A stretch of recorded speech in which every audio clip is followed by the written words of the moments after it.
I think that's something that's often overlooked is the relationship between Māori and Europeans um, pre-treaty and pre-major waves of colonization as well. Like down here in Otago, there's many stories of intermarriage and relations Yep. and trade between sealing parties and whaling parties and that sort of way before there was any sort of formal settlement in this area. And of course, people that were coming in here and doing those sort of jobs and being missionaries and that sort of thing, of course you would speak the language of the people that were already here. That was the language of trade. That was the language of agreement and that sort of thing.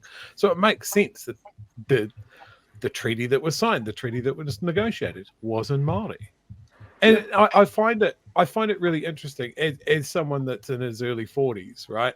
Is it's only really been recently that it's come up, this conversation about the two versions, the original and the translation. And I think this just shows that there needs to be more discussion about what is in a lot of cases the founding myth of this country, of what the treaty is, because there's a lot of misunderstanding just because it hasn't been taught properly, hasn't been discussed. And that's, well, it's our job in the universities to make sure that it does get taught, but we don't get as many students, I guess, as I would like to have. So, and what I do say to my students about this is just think of the practical realities back there in 1840, when, this country was Māori through and through and completely under the control of Māori. Why would they do anything as crazy as that's what I keep coming back to, is it makes absolutely no sense. And it doesn't matter if it's a cultural thing, it's just from a human point of view. No one would just give away everything. Yeah, you give away who you are, you give away the control of your country, give away the control of your lives. Come on. But it's just people not being critical, or B, being dishonest. I like to simplify things. I'm a fairly simple person, Margaret. And I'm like, let's say I owned a subdivision and I was selling it off, and I had 40 sections in the subdivision, and I owned them all because I was selling them off, and someone came in and bought one, right?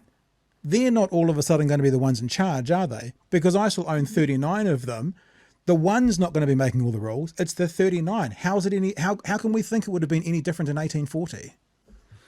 And that's exactly it. It's the practical realities. But of course, what happened after that is that a whole lot more like the ones running amok in Kororareka came here and literally ran amok everywhere and promulgated these myths about, now, we'll give you some land. So this is my own tupuna.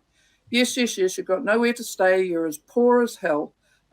You go and stay over there and we'll help you build a house, and that's okay. And then that person, after the treaty is signed, claims that he was given 2,000 acres of land.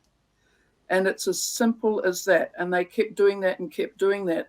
And after they'd done it, they had to justify what they'd done. So they built these myths. And one of the myths, of course, was that we had ceded sovereignty. Yeah. And therefore, what these people were doing, running amok, stealing all of our land, stealing our resources, and then just totally dispossessing us, somehow or other became okay and became the norm. It just defies logic completely, but that's what they did. And it's a bit like David Seymour now, if I keep saying these things and keep saying these things, then maybe they'll come true. Sorry, David Seymour, it don't work like that.